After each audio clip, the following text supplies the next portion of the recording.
a luz.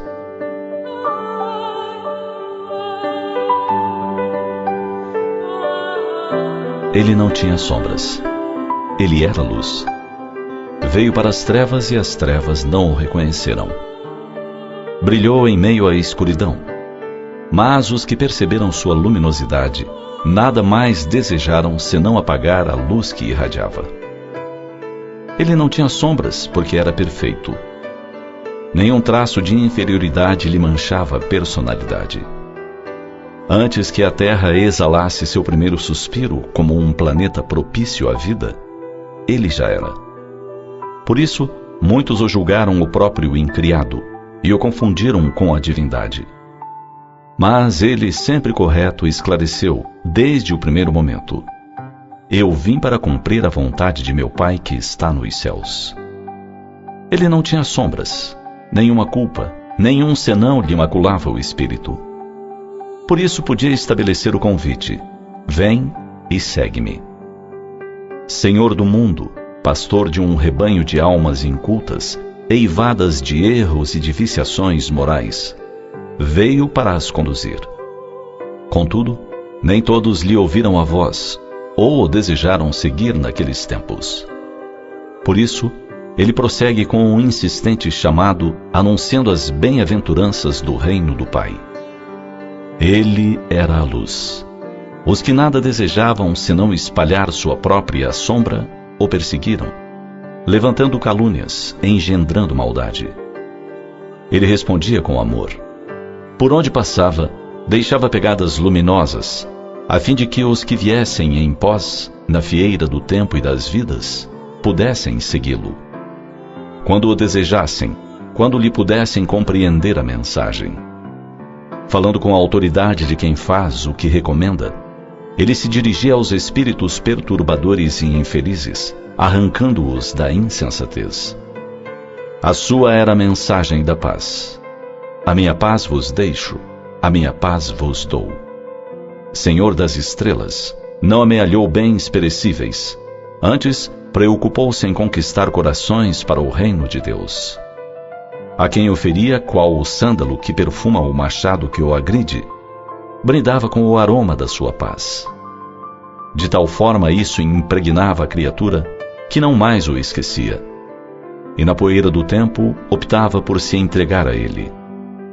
Manso como as pombas, jamais se deixou vencer pelos violentos, a eles respondendo com a dignidade da sua conduta.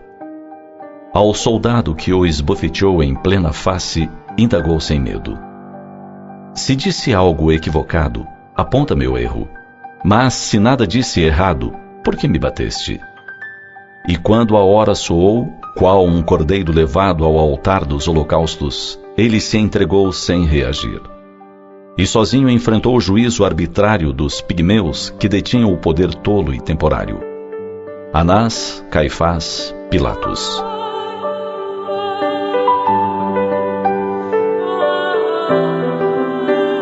Ele era o Senhor do mundo e submeteu-se à justiça comezinha dos homens, ensinando que o exemplo fala mais alto do que as palavras. Ele era a luz. Até hoje ele brilha e espera. Espera que as suas ovelhas lhe atendam ao chamado, reconheçam a sua voz e descubram que com ele não mais haverá noite de solidão e amargura. Que com ele não haverá sede de justiça, porque ele é a água viva que descedenta para sempre. Com ele não haverá carências, pois ele é a plenitude. Ele é Jesus, o Filho de Deus, o bom pastor das nossas almas. Ele é o enviado, o Messias aguardado no tempo e anunciado por séculos na voz dos profetas. Ouçamo-lo, sigamo-lo. Ele é a luz, o caminho, a vida.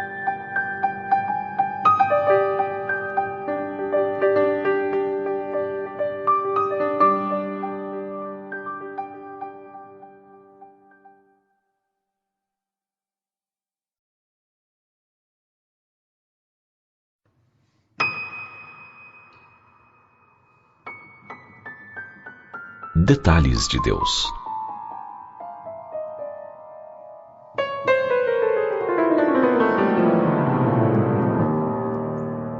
Quando Deus criou os homens e os colocou para viver sobre este planeta, teve o cuidado de, como zeloso Pai, preparar todos os detalhes. Desceu a pormenores em sua providência e sapiência. E assim, para que o homem pudesse gozar das experiências mais diversas, exercitando os seus 5 sentidos, ele salgou as águas marinhas, conferindo-lhes especial qualidade. Colocou doçura no mel e perfumes variados nas flores. Aplicou delicada penugem em alguns frutos e aveludou as pétalas de inúmeras flores. Estabeleceu que um leito macio seria disposto no seio das florestas e dos bosques, pelas próprias folhas caídas. Assim, em dias de cansaço, o homem poderia delas se servir para momentos de repouso, enquanto contemplasse a variedade infinita das tonalidades da verdura das copas. Para iluminar as noites, pintou de prata a lua e colocou brilho nas estrelas que enchem as noites de claridades diversas. Concedeu a liquidez das águas cantantes instrumentos diversos, a fim de que as cachoeiras caíssem com estrondo, como se estivessem executando sinfonias na percussão. Enquanto aos riachos e fontes entregou sofisticados violinos para que compusessem delicadas harmonias. Estabeleceu que a gota de orvalho cintilasse tanto ou mais que o brilhante precioso arrancado da terra. Na intimidade da ostra, estabeleceu a silenciosa produção da pérola, e ao vento fez escultor, enquanto percorresse sem cansaço, através dos milênios, a dureza das rochas, com seu especial e paciente cincel. Também o deixou livre para despentear a cabeleira das árvores, acariciar as flores miúdas e as campinas. Mas foi ao criar a maquinaria humana que ele mais se esmerou. Criou um engenho perfeito de causar inveja a qualquer grande sábio ou inventor. Quilômetros e quilômetros de vasos e artérias em funcionamento solidário. Hormônios, glândulas, órgãos, cada qual com sua função específica, atendendo à ordem geral. Soberano, o cérebro governa, o coração cadencia o bombeamento do sangue, o sistema digestivo produz energia. Por fim, para que os seus filhos não pudessem alegar ignorância de sua presença, instalou no ser espiritual a sua própria essência imortal e gravou de forma indelével as suas leis na consciência. E a cada um legou um destino final, a perfeição. Por ser pai amoroso, previu que em alguns momentos os filhos distantes do lar paterno poderiam se sentir acabrunhados e tristes. Por isso, criou um mecanismo de diálogo que supera os mais modernos aparelhos de comunicação. Nada que possa superar os fios do pensamento, que atravessam o espaço com mais velocidade do que a luz e recebem retorno imediato de quem sempre se encontra a postos, em atenciosa prontidão.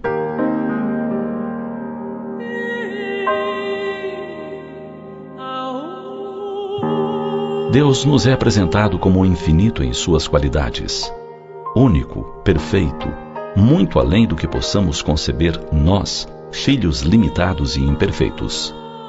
Se isso nos parecer difícil de entender, apreender, contemplemos o mundo que nos rodeia, e na variedade inesgotável das bênçãos, haveremos de descobrir o Deus bom, previdente, onisciente, todo-poderoso, todo amor.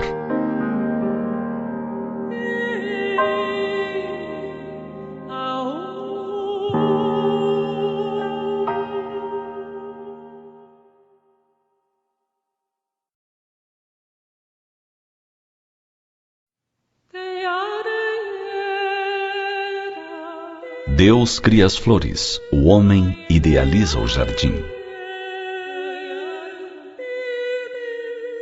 O espetáculo da primavera explodindo em flores e cores é deslumbrante. Quase inacreditável, não ocorresse todos os anos, que após os meses de inverno com temperaturas extremamente baixas, haja tal profusão de botões e flores se abrindo aos beijos do sol. Árvores, até há pouco desnudas, se vestem de verdes variados e se engalanam com folhas. Mas o espetáculo que o homem monta com árvores, plantas, folhagens e flores é sempre indescritível. Em determinados locais, o encantamento extrapola tudo que se possa pensar em colorido. Assim é, por exemplo, no jardim de Kawashi Fuji, localizado a cerca de 6 horas da capital japonesa, Tóquio. Nesse jardim, nada menos do que 150 pés de glicínias chinesas atraem as vistas dos turistas, especialmente no túnel que permite o caminhar sob um encantador céu, repleto de cor e perfume. Também em Mainau, a famosa ilha no Lago de Constança, na Alemanha, a diversidade de flores, árvores e plantas excede o comum. Carvalhos e cedros frondosos dão ao local uma silhueta elegante, além de uma legião de plantas de vasos e uma valiosa coleção de árvores cítricas. De junho a agosto, cerca de 9.000 roseiras de 400 tipos diferentes oferecem suas rosas. Além das cores, dos perfumes, da textura das pétalas de cada flor, encantam os visitantes as formas compostas pelos jardineiros. Em Bruxelas, na Bélgica, a cada 2 anos, a cidade se transforma num palco de grande espetáculo. Um enorme tapete de begônias é montado, formando uma composição belíssima, cuja vista é gratuita para todos os passantes. A Bélgica é a maior produtora de begônias do mundo. Todas as flores do tapete são verdadeiras e cultivadas no próprio país. Embora sem solo, elas são colocadas lado a lado, de forma tão apertada que criam seu próprio microclima, permanecendo frescas e coloridas por dias. Enfim, em todas as cidades, praças e parques do mundo, é possível encontrar a policromia das flores ajustada pela mão humana. O homem é genial na elaboração de figuras geométricas em canteiros, misturando cores, idealizando belezas. Em qualquer jardim, por menor que seja, até mesmo na pequena sacada de um apartamento, se poderá ver o que faz a mão humana com a produção divina.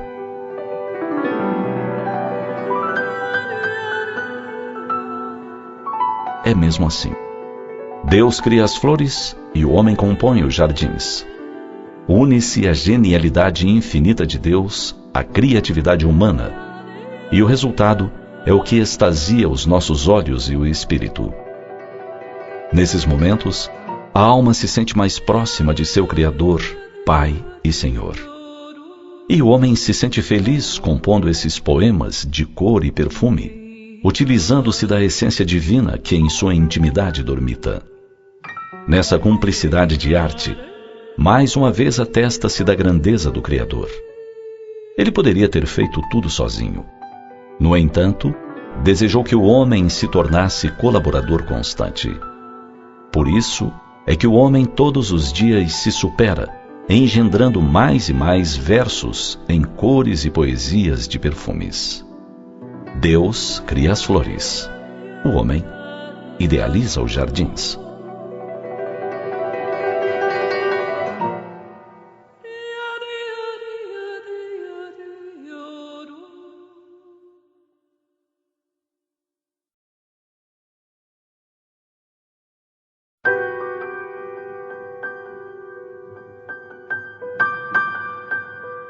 Esse homo.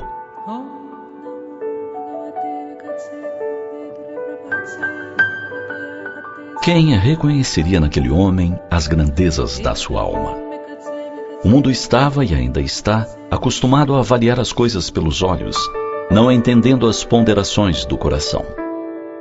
Por isso, muitos sábios, ricos e doutores o desprezaram, enquanto outros, maltrapilhos, andrajosos, doentes, entenderam a música que ele cantava.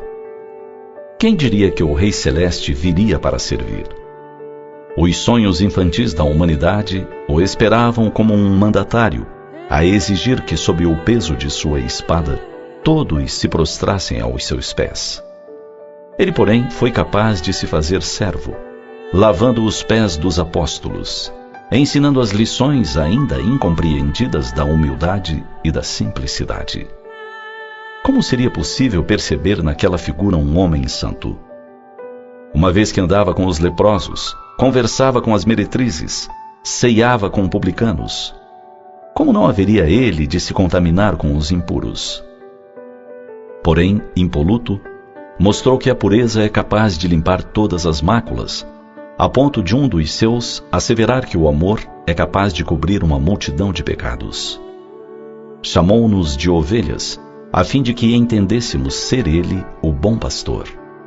E convidou-nos a segui-lo, tomando apenas do seu fardo leve e de seu jugo suave. Em nome de um amor nunca visto antes, e até hoje pouco vivido, foi capaz de curar cegos, limpar carnes apodrecidas, converter os iludidos da vida e revolucionar o mundo.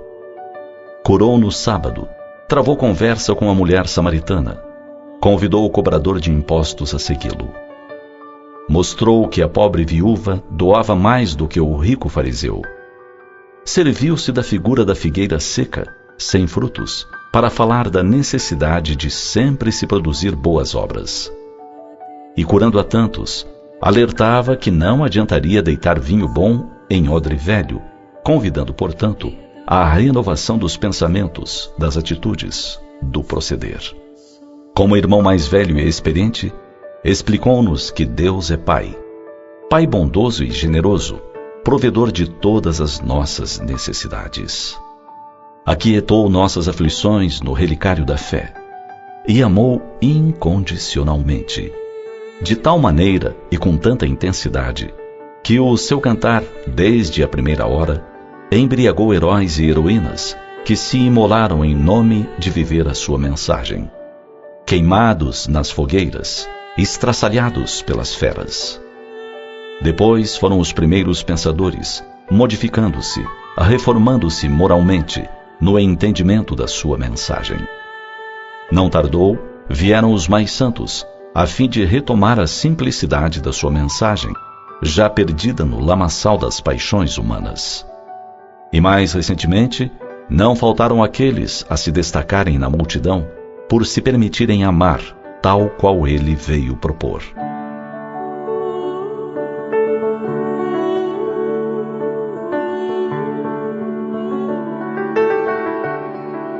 Afinal, quem é esse homem? Quem é ele em nossa vida? Pilatos, ao apresentá-lo à multidão, a fim de satisfazer a turba, apenas se referiu a ele dizendo: Esse homo, eis o homem. Extraordinária síntese. Ali estava o homem integral, pleno. Mas para aqueles que se deixam sensibilizar pela sua proposta, ele é o caminho, a verdade e a vida. O bom pastor, a luz do mundo, a plenitude. Neste Natal, reflitamos o que ele, o bom Jesus, tem representado em nossa vida. Lembremos que soa a hora em que finalmente haja guarida para ele na morada do nosso coração, para que, em definitivo, se faça Natal perene em nós.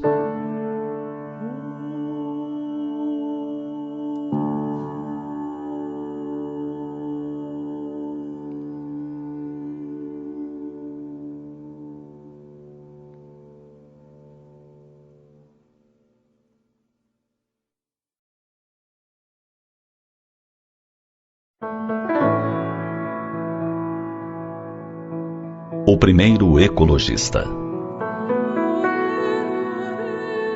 Ecologia é a ciência que estuda a relação entre os seres vivos e o ambiente em que vivem. O termo foi utilizado pela primeira vez no ano de 1869 pelo cientista alemão Ernest Haeckel. Contudo, no estudo dos evangelhos encontramos o mais excelente ecologista.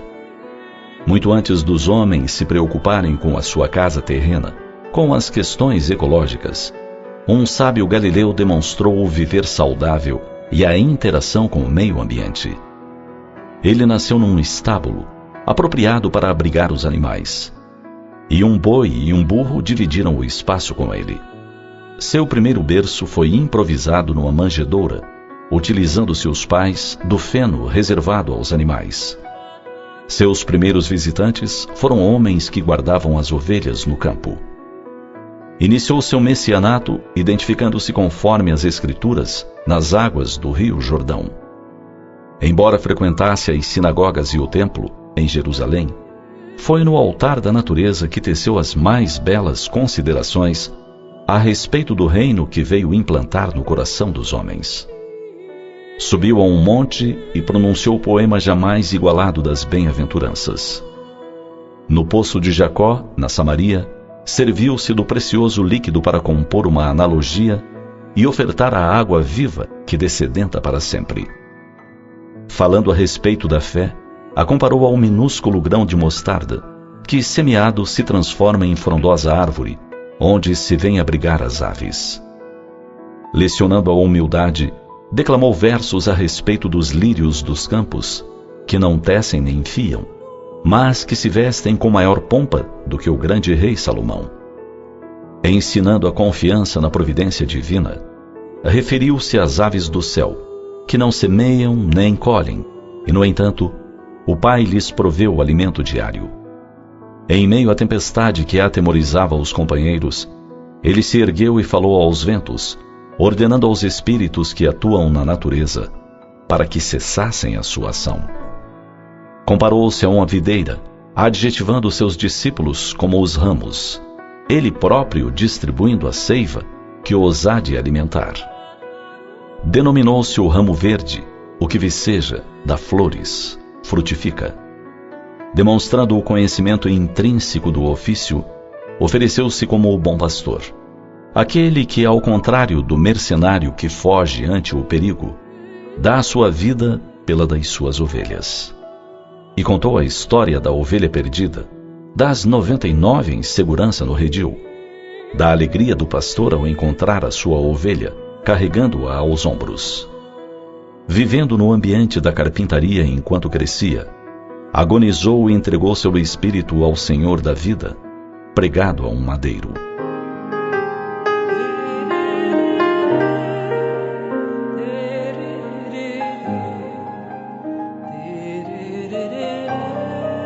Jesus ecologista. Jesus amante da natureza. Ressurgindo na manhã do domingo, ele aguardou no jardim e se deu a conhecer a Maria Madalena. E em plena natureza, em meio à assembleia de 500 de discípulos, alçou-se e desapareceu dos olhos humanos, adentrando o reino do Pai, deixando-nos a lição de amor ao semelhante e à natureza. Natureza que ele ensinou a apreciar em seus detalhes, a prestar atenção a coisas que parecem insignificantes, mas que integram o meio ambiente em que nos movimentamos, em que vivemos. Jesus, modelo e guia. Ecologista de primeira grandeza.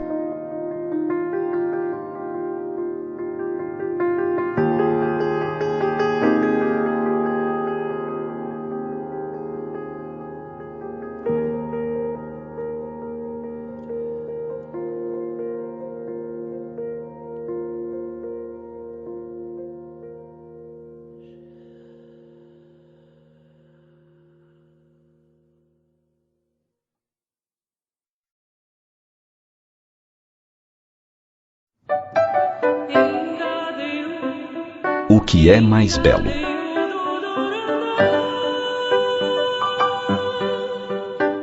O que é mais belo?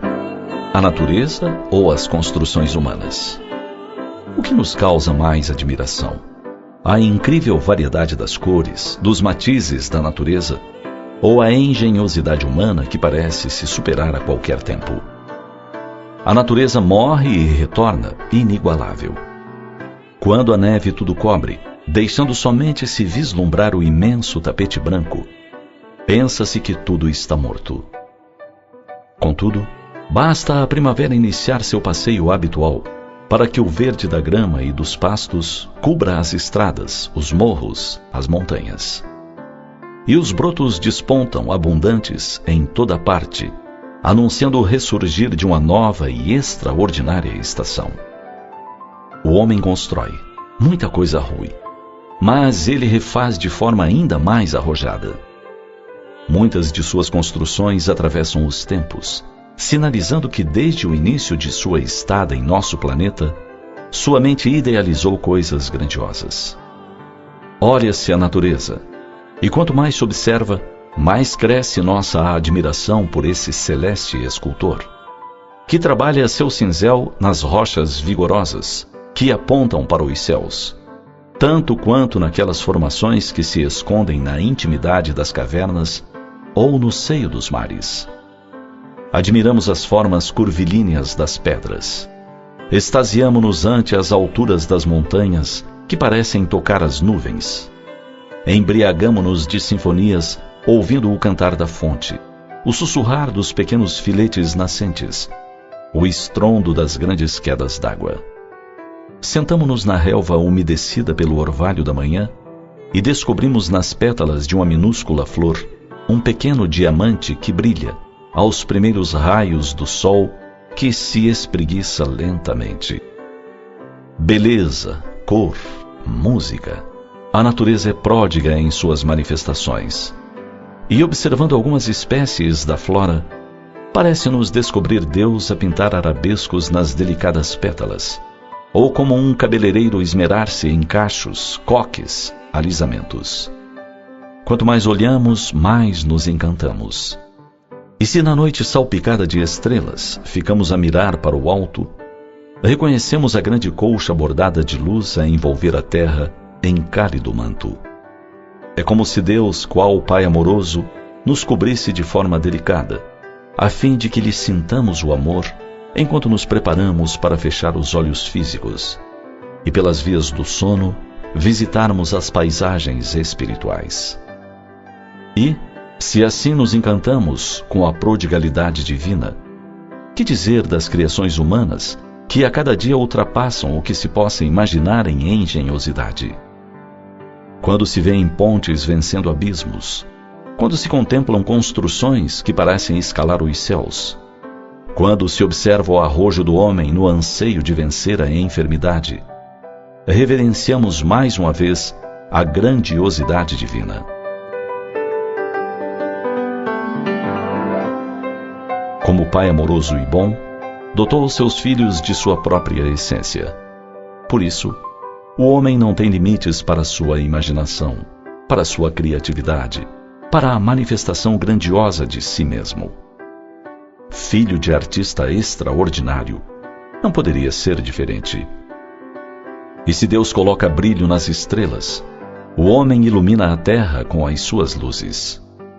E enquanto Deus prossegue a criar mundos e mundos, neste universo em expansão em que nos movemos, o homem incansável sonha em vencer as distâncias e alcançar as estrelas. O que será mais belo do que reconhecer que Deus é amor infinito e dotou os seus filhos da própria essência de sua criatividade?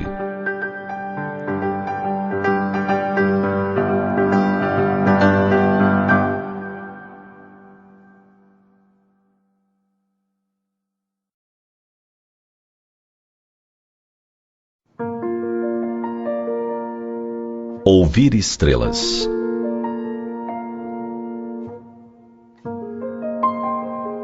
O poeta e jornalista Olavo Bilac, a quem devemos os emocionantes versos do hino à bandeira brasileira, escreveu inspiradamente: Ora, direis, ouvir estrelas, certo perdeste o senso.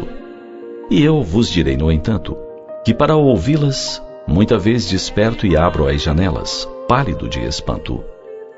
E conversamos toda a noite, enquanto a Via Láctea, como um palho aberto, cintila. E ao vir o sol saudoso e em pranto, ainda as procuro pelo céu deserto. Direis agora: tresloucado amigo, que conversas com elas? Que sentido tem o que dizes quando não estão contigo? E eu vos direi: amai para entendê-las, pois só quem ama pode ter ouvido capaz de ouvir e de entender estrelas.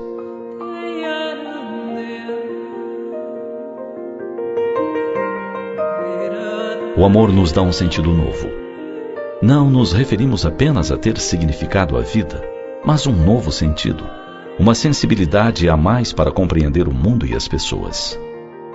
É essa tal sensibilidade que nos faz capazes de entender melhor as razões da existência, que nos faz compreender melhor o outro e seu mundo íntimo, que nos faz olhar mais para os lados, menos para o chão, mais para o céu.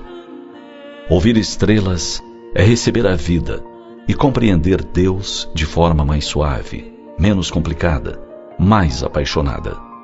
Sim, pois para se entender e aceitar a vida, é preciso estar apaixonado por ela. Para se entender e aceitar Deus, faz-se necessário estar apaixonado por Ele em primeiro lugar. Senti-lo antes de questioná-lo, ou entendê-lo com a razão. Ouvir estrelas é perceber o que ninguém percebe. Num mundo de tantas informações, de tantas notícias, é saber escolher o que desejamos saber ou não, quando desejamos e quando não. Ouvir estrelas é ter tempo para olhar quem você ama demoradamente, num ato de contemplação simples, sem razões, sem porquês. Ouvir estrelas é saber aceitar e aceitar-se, guardando no coração a certeza de que tudo existe para o nosso bem, para nosso crescimento. Ouvir estrelas é chorar de compaixão pela dor do outro, mas não se afogar no lago dessas lágrimas. É sair dele antes que flutuemos na água. É sair de nosso mundo e conhecer o do outro, fazendo parte dele ativamente e não apenas como espectador. Mas antes, é preciso amar. Sem o amor permanecemos surdos, e as estrelas mudas para nós, adereços luxuosos para homens egocêntricos e insensíveis.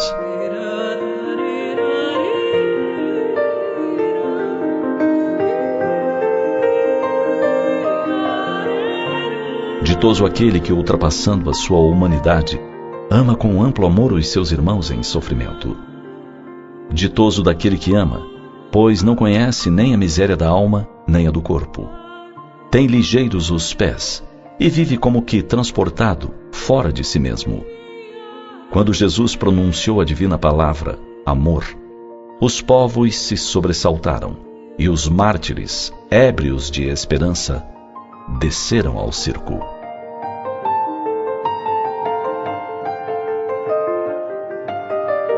E eu vos direi, amai para entendê-las, pois só quem ama pode ter ouvido capaz de ouvir e de entender estrelas.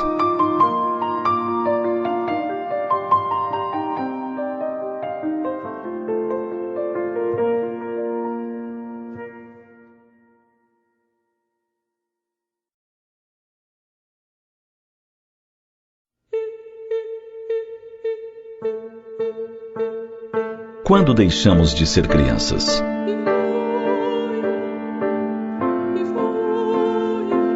Todos nascemos bebês. Passamos pela fase da infância, alcançamos a juventude e amadurecemos no contar dos anos. O que é inusitado no processo é que, apesar de termos tido as mesmas experiências da inocência infantil, da ignorância de tantas coisas, ao nos tornarmos adultos, é como se esquecêssemos do que fizemos, do que éramos. É de nos perguntarmos: quando foi que deixamos de ser crianças? Quando foi que assumimos o papel do adulto de carantonha, parecendo zangado com o mundo? Quando foi que deixamos de apreciar algumas coisas simples, mas que nos davam tanto prazer? Lembramos que em dias chuvosos fazíamos questão de andar pelas sarjetas inundadas, para sentir a água da chuva subindo além dos tornozelos. E ainda tínhamos o capricho de ir chutando para vê-la erguer-se, ofendida, e depois cair sobre nossos pés. Fazíamos isso a caminho da escola, sem nos importarmos em ficarmos com o uniforme molhado na sala de aula. Valia o prazer da aventura. E era bom enfrentar no retorno ao lar as ruas enlameadas, onde nos permitíamos ir deslizando, não raro caindo.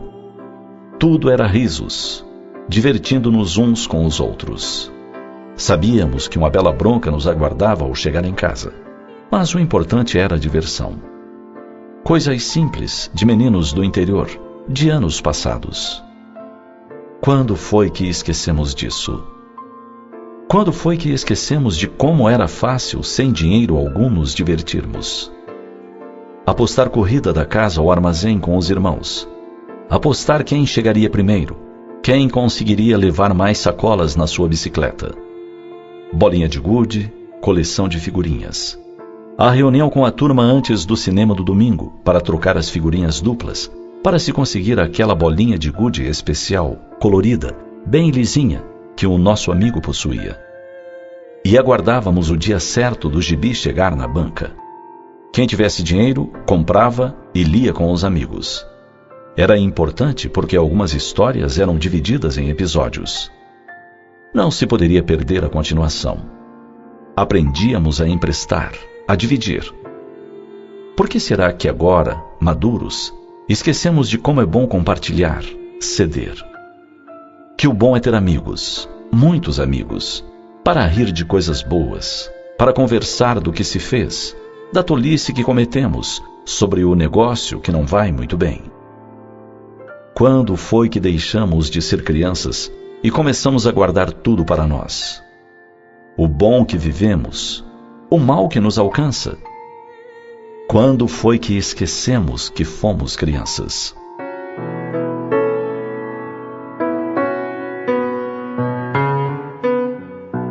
Todos os dias, a vida nos brinda com suas surpresas. A natureza nos oferece o sol, o vento, o perfume das flores. Também a chuva, o frio, a neve. Alimentemos a criança que dormita em nós e utilizemos, ao menos, uma parte do nosso dia para as coisas importantes. Admirar o nascer do sol, uma flor dia a dia desabrochando, abrindo a sua corola pétala a pétala. Os pássaros em algazarra nas árvores, o gato que se espreguiça ao sol, ainda sonolento. A borboleta que visita nosso jardim, o beija-flor em seu voo ligeiro, recolhendo o néctar das flores. Comecemos hoje a despertar a nossa criança e verificaremos como seremos muito mais felizes, mesmo que as tarefas sejam muitas, que a conta bancária esteja quase no vermelho, que a enfermidade nos abrace. Retornemos a sentir prazer nas coisas simples, nas coisas grandiosas com que Deus nos brinda a cada dia.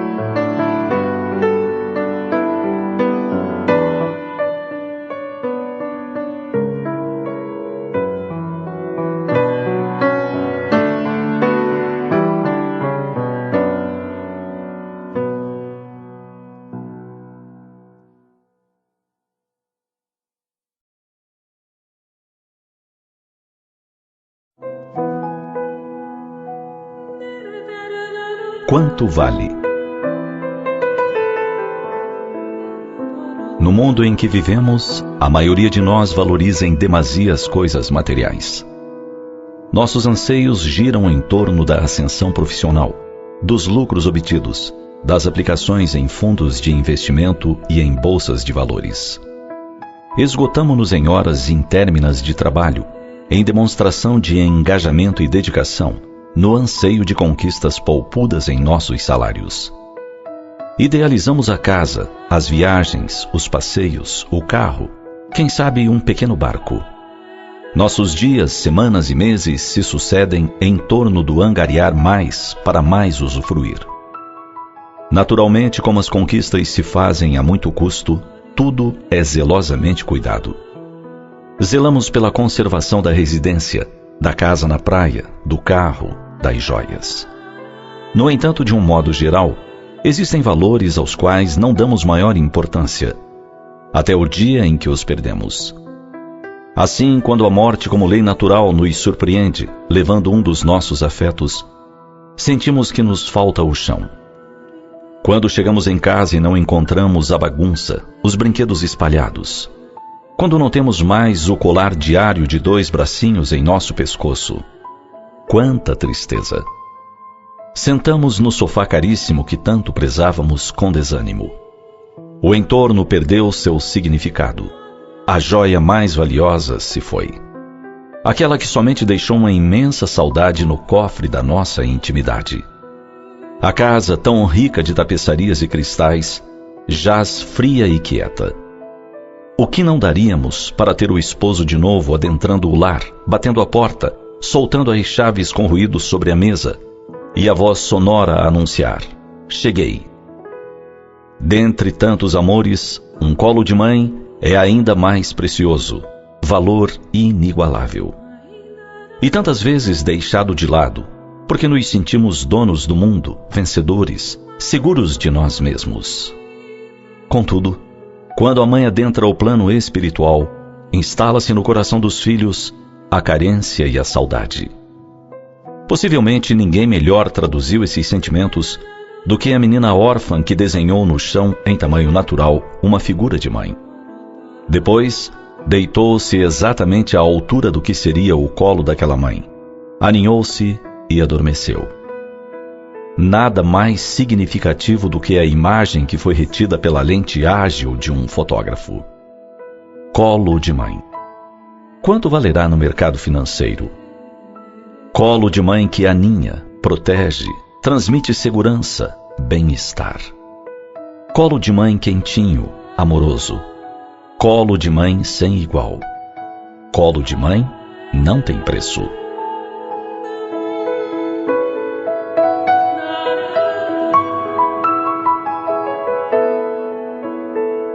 Pensemos nessa preciosidade que é um colo de mãe e honremos todos os dias com nosso carinho essa que disse sim à vida e nos permitiu vir ao mundo. Amemos essa gema sem igual. Aproveitemos o colo de mãe sempre gratos, antes que a morte a arrebate dos nossos olhos. Porque então, somente pelos fios do pensamento, poderemos ter a aventura do reencontro enquanto permanecermos por cá, em bendito exílio, na terra que o Senhor Deus nos permitiu habitar, crescendo para o progresso.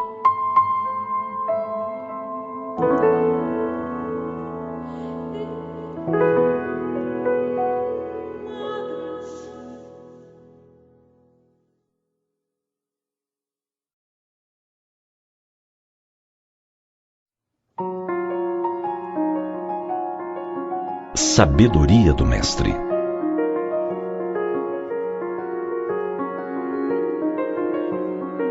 Ele era um sábio, muito adiante de todos os de seu tempo, em conhecimentos e experiência. Deixou lições imorredoras. Falava por parábolas, tecendo um colar de pérolas que deveria ser desfiado no transcorrer do tempo. Quão pouco ainda o conhecemos. Narram as tradições espirituais que, quando se desprendeu a nebulosa terrestre do núcleo central do sistema, Jesus a recebeu em suas mãos. E com zelo dispôs todos os detalhes, a fim de que, transcorridos milênios, o homem pudesse aportar com segurança no planeta que lhe deveria servir de lar e escola. Deliberou também a formação do seu satélite. A Lua seria a âncora do equilíbrio terrestre nos movimentos de translação que o globo efetuaria em torno do Sol. Seria ainda um manancial de forças ordenadoras da estabilidade planetária. O planeta nascente necessitaria da sua luz polarizada, cujo suave magnetismo atua na criação e reprodução de todas as espécies nos variados reinos da natureza.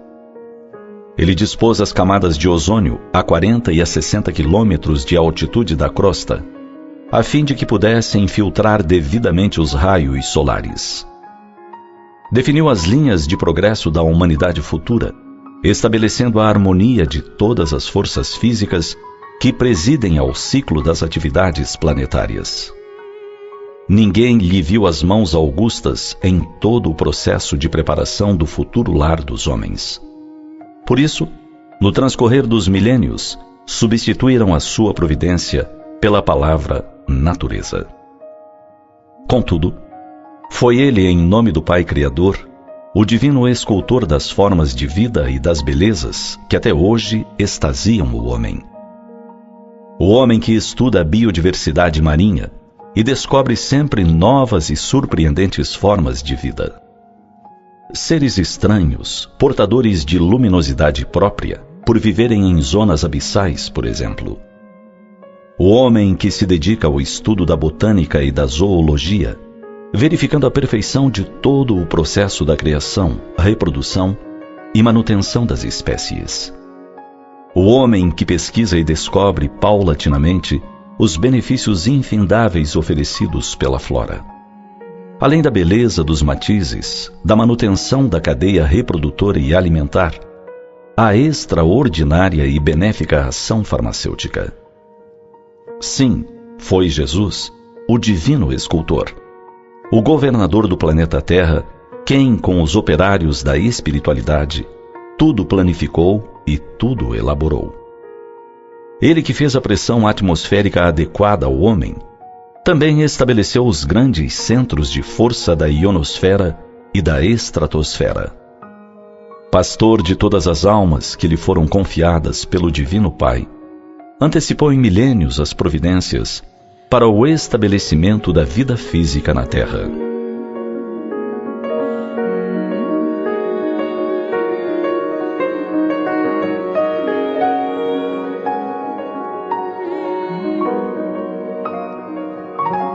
Servindo-nos de tudo que Ele nos dispôs, a nós, homens, cabe o indeclinável dever de zelar pela nossa casa terrestre, não malbaratando os tesouros da vida que Jesus nos ofereceu desde o princípio, especialmente preservando o meio ambiente em que nos movemos e do qual nos servimos para a jornada de progresso na presente e nas futuras encarnações. E mais do que tudo, ante as convulsões que observamos nos dias presentes, ter a certeza de que Ele, o excelso mestre e condutor dos nossos destinos, vela de forma incansável. Lembremos, Jesus está no leme da grande nau, chamada Terra.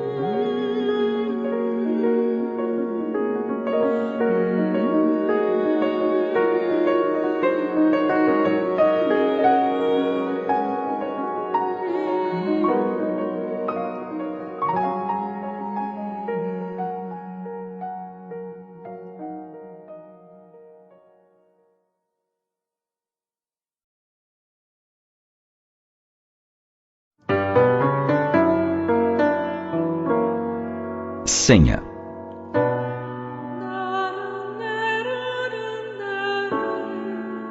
Quando o mensageiro celeste anunciou a boa nova aos pastores no campo, assim se expressou: Eis que vos anuncio uma grande alegria que terá todo o povo. Nasceu na cidade de Davi o Salvador, que é o Cristo Senhor. E ante o assombro dos ouvintes, que com certeza deveriam estar assim indagar onde exatamente estaria o menino, como o reconheceriam, arrematou: E eis o que vos servirá de sinal. Encontrareis um menino envolto em panos e deitado numa manjedoura. Os magos, por sua vez, viram surgir a estrela e a seguiram, até adentrarem a cidade. E como assinala o evangelista Mateus, entrando na casa, encontraram o menino com Maria, sua mãe, e prostrando-se, o adoraram. Nos tempos primeiros, os seguidores de Jesus se identificavam uns aos outros, desenhando no chão, na pedra, a figura de um peixe. Mais tarde, o símbolo da cruz passou a identificar os seguidores do Cristo. Eles a portavam ao pescoço, à cintura, ou entre seus pertences. Quando o grande Gamaliel, rabino de Israel, foi visitado por Saulo de Tarso após a sua radiosa visão do Cristo na estrada de Damasco, lhe entregou o original dos escritos de Mateus. A preciosidade lhe fora presenteada pelo apóstolo Pedro quando visitara a casa do caminho em Jerusalém. Acreditava Gamaliel que esses originais seriam o passaporte para a entrada de Saulo na casa do caminho no futuro. Ou seja, ao vê-los, Pedro reconheceria que Gamaliel acreditava na conversão de Saulo às fileiras de Jesus. Em todos os tempos, as casas reais e as dinastias estabeleciam os símbolos que as haveriam de identificar. A flor de lis representou a realeza francesa. Estilizada, foi utilizada como símbolo do priorado de Sião, sociedade que remonta ao ano de 1099.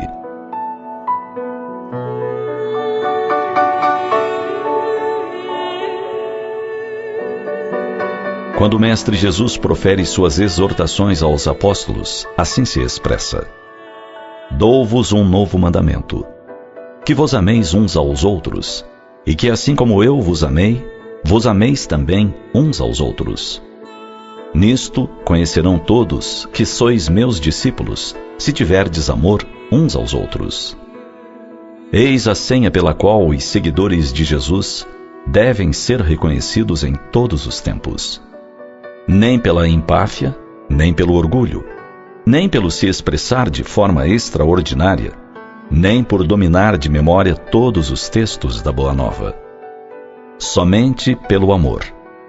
E como diz o Espírito Lázaro em O Evangelho segundo o Espiritismo, quando Jesus pronunciou a divina palavra, amor, os povos sobressaltaram-se, e os mártires, ébrios de esperança, desceram ao circo.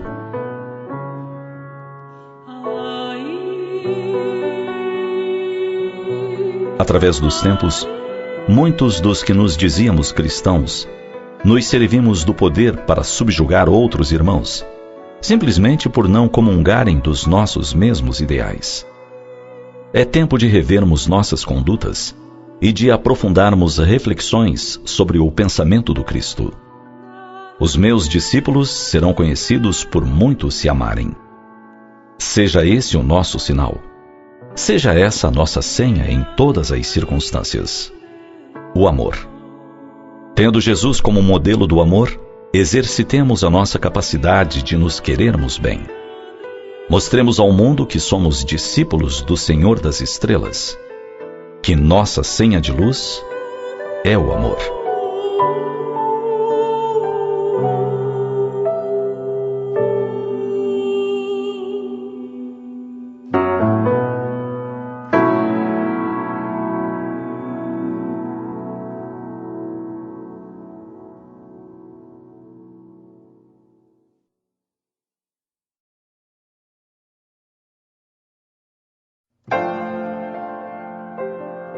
Sobras da alma.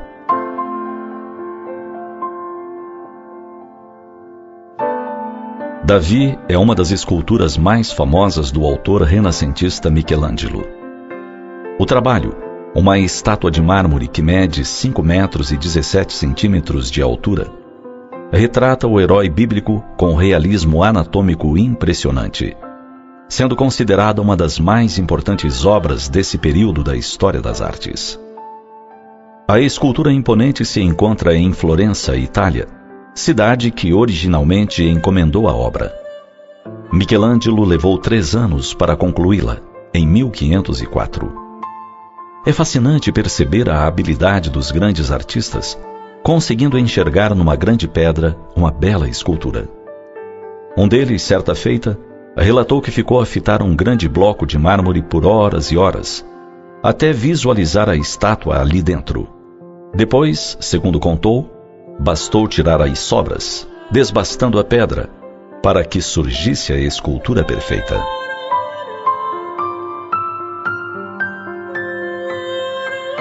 Inspirados na sabedoria dos grandes mestres, podemos levar esse entendimento para nossas vidas. Imaginando que nossa alma é nossa grande obra, a grande escultura que precisamos aformosear, entenderemos que a técnica desses artistas é genial. Primeiro, a análise demorada. Olhar para dentro da alma, conhecê-la. Penetrar em sua intimidade buscando encontrar-se. É o conhecimento de si mesmo, a chave de todo o progresso moral. A grande viagem para dentro do espírito, procurando lá o que precisa de reforma, de melhoria. Quais as nossas maiores imperfeições, nossas dificuldades? E quais também nossas habilidades, nossos potenciais? Estabelecendo o que precisa ser retirado, encontrando as sobras da rocha do espírito, começamos então o trabalho de esculpir a alma. Retirar tudo o que não é essencial, que não é nosso, que não faz parte da construção da nossa felicidade. Remover os vícios, as mágoas, os grandes e pequenos ódios que fomos guardando ao longo das eras. Retirarmos a poluição mental, os pensamentos de inveja, ciúme e revolta. removermos a tristeza e a depressão que já nos fizeram tão mal, que já nos fizeram desistir tantas vezes, soltando o cinzel das mãos por alguns momentos. Alguns blocos podem ficar sem o trabalho do escultor por um longo período, mas acabam por não resistir à ação do tempo e voltam a pedir que o escultor continue. O processo pode ser doloroso, incômodo, assim como as investidas do artista com suas ferramentas contra o mármore. As primeiras ações são as mais doloridas, pois o bloco ainda está intocado em várias partes. Retirar a alma da inércia espiritual não é nada fácil. Porém, quanto mais vamos retirando, mais da nossa verdadeira essência vamos enxergando. E isso concede ânimo, energia, para não retardar o trabalho de escultura. Após algum tempo, após algumas reencarnações, começaremos a vislumbrar a beleza de Davi no meio de tantos pedaços de pedra que foram vertendo da pedra bruta.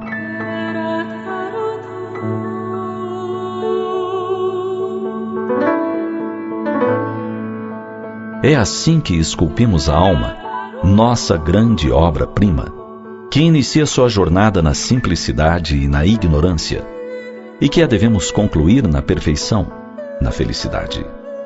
Nossa alma, nosso Davi, nossa grande obra.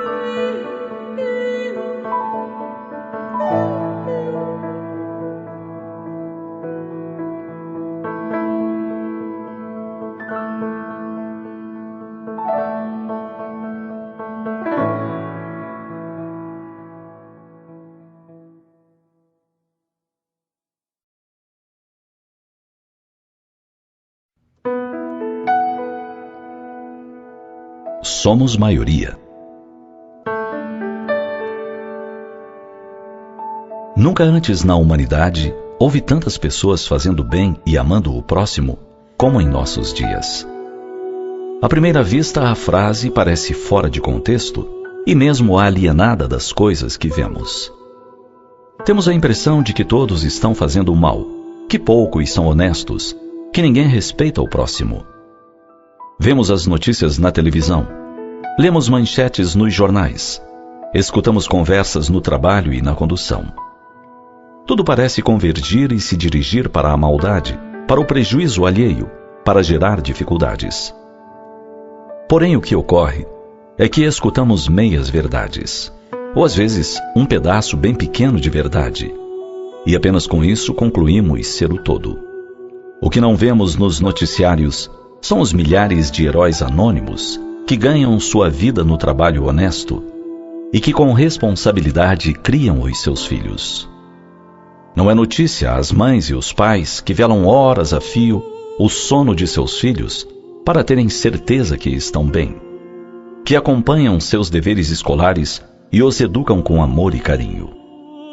Poucos comentam a respeito da multidão de voluntários que dedica horas e horas para minimizar dores, dificuldades e problemas do próximo, que na maioria das vezes é alguém desconhecido. E tudo isso fazem pelo prazer de ajudar. Esquecemos que se há muitos que transgridem as leis, nunca tivemos tanta proteção legal para as crianças, os idosos, as mulheres e tantas outras minorias na sociedade. Se ainda existem políticos que não honram seus cargos e missões públicas, há muitos funcionários públicos que trabalham além do que seus contratos prevêem, pelo ideal de melhorar a vida da população. São inúmeros os pesquisadores e cientistas que dedicam suas vidas para solucionar problemas, encurtar distâncias, salvar vidas, oferecer conforto e bem-estar a todos. Debruçam-se nos laboratórios, utilizando-se de sua inteligência e ciência, no ideal de conseguir algo que beneficie a humanidade. Esquecemos que incontáveis são os médicos, professores, ou ainda garis e pedreiros, que cumprem muito mais que sua missão e seu dever profissional. São muitos aqueles que se doam generosamente, que oferecem o melhor que possuem, para também contribuir por um mundo melhor. Há muito mais pessoas honestas que desonestos no mundo. Há muito mais bondade que maldade no coração da maioria de nós. Há muito mais pessoas fazendo o bem do que prejudicando.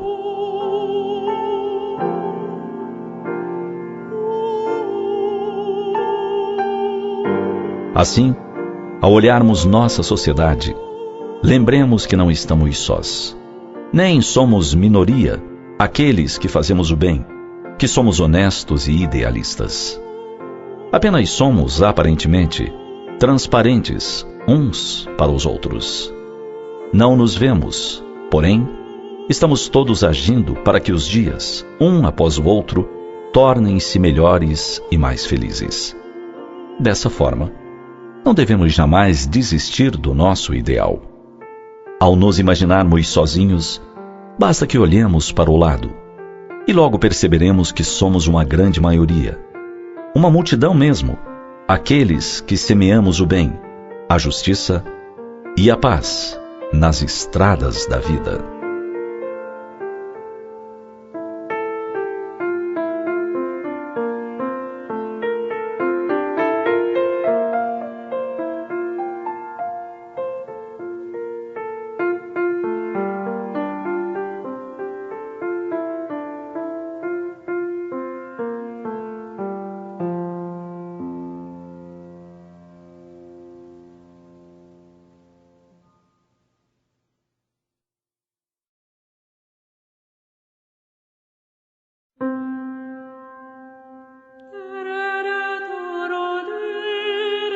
Um anjo partiu.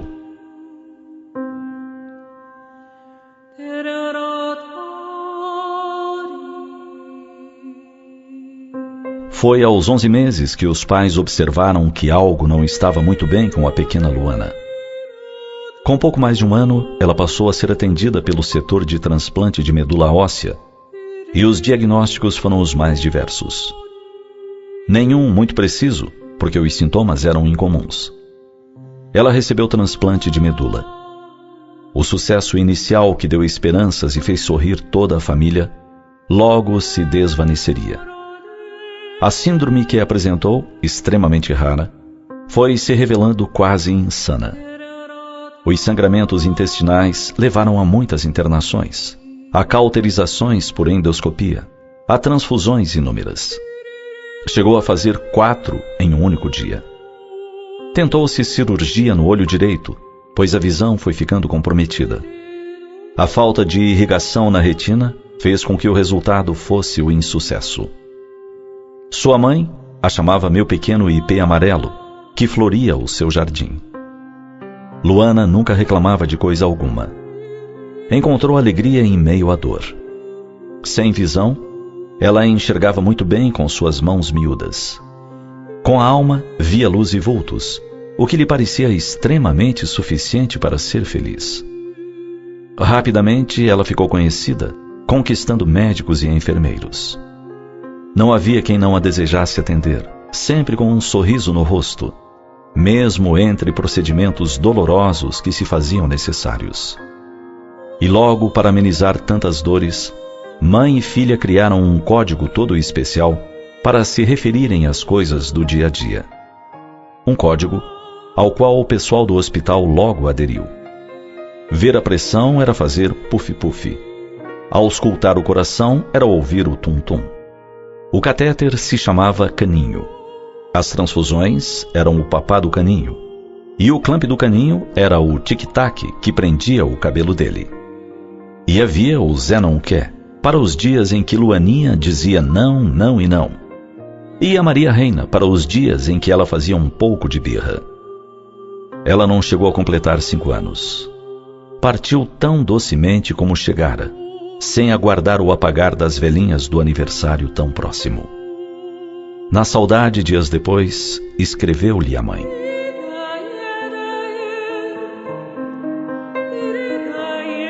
Minha linda, já é seu aniversário. Parabéns. Aqui em casa, nada de barulho, nem de preparativos. Nada de madrugadas enrolando brigadeiros, nem de manhãs enchendo balões. Nada de correria para entregar convites da princesa para outras princesas. Nada de café da manhã na cama, de roupa bonita, nem de velhinha para o bolo. Aqui tudo silencia e sente sua ausência. Não tem o ranger do balanço, nem gargalhadas na varanda. Não haverá vizinhos dizendo no dia seguinte que ouviram sua vozinha o dia todo. Não tem caminhada na rua, nem florzinha colhida fresca para pôr na aguinha. Só o barulho incessante do ventilador e o pingue da torneira se revezam com minhas lágrimas de saudade. Mas a rua está lá, os vizinhos também. Ainda mora na varanda o seu balanço, para que outras princesas possam brincar. Mora aqui também o seu riso e sua alegria, e posso ouvir tudo isso se fechar os olhos por um minuto. Mora aqui todo o bem e as lições que você deixou. Mora aqui um coração de mãe aflito, por saber se você vai apagar velhinhas aí onde está. Amo você para sempre. Parabéns, meu anjo.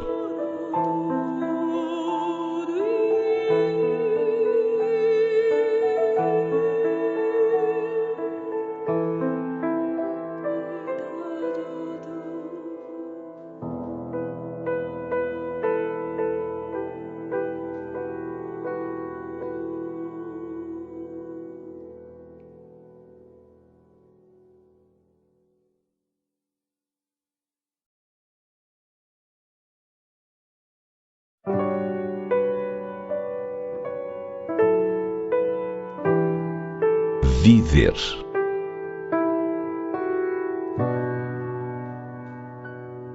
Por vezes, não nos lembramos de como é bom viver. Talvez porque nos esqueçamos de usufruir a vida em totalidade. Quase sempre a ansiedade é nossa companheira, e é ela que nos impede de viver em plenitude. Quando nos deixamos envolver pela ansiedade, estamos em um lugar fisicamente, mas a mente se encontra em outro, ou então, horas à frente. É bastante comum nos encontrarmos em uma festa e cogitarmos do cansaço que sentiremos no dia seguinte, do inconveniente de termos que levantar cedo, de retomar a rotina.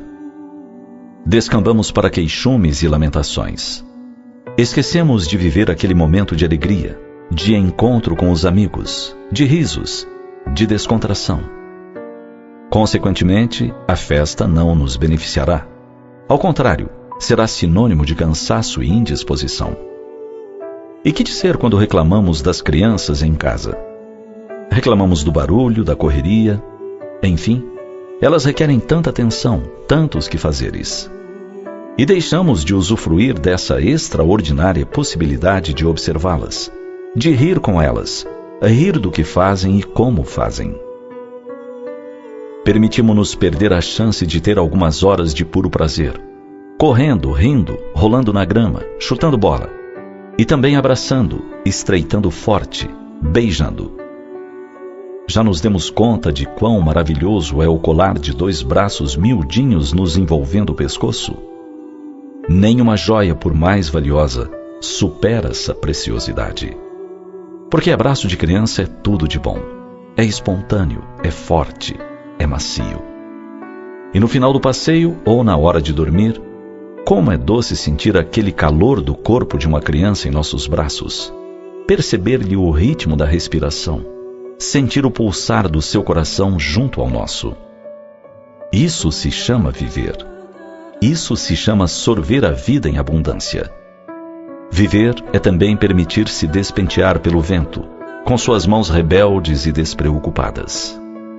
É sentir o sol percorrendo-nos o corpo e estendendo cores por toda a natureza, beijando a superfície das águas, fazendo-as brilhar como líquidos cristais.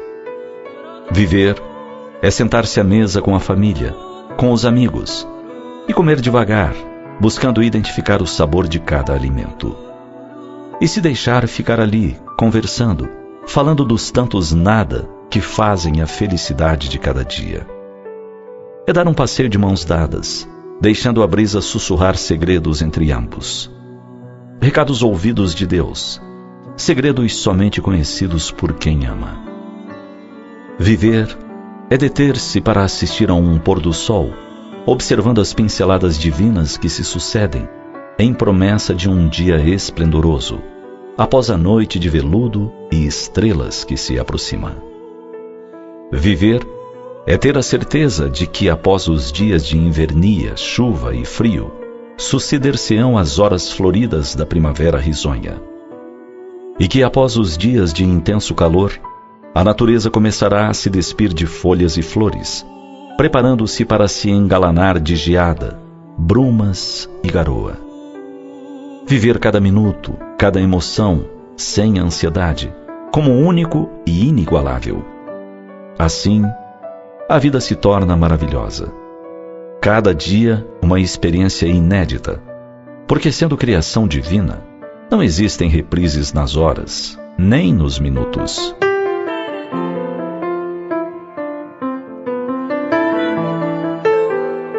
Pensemos nisso. E enquanto ainda nos encontramos no panorama terrestre, bebamos do cálice da vida, gota a gota, deliciando-nos com o seu sabor. E se horas amargas se apresentarem, recordemos que, como as estações, também os quadros de dores e dificuldades se sucedem, substituídos por outros de alegrias, risos e cores.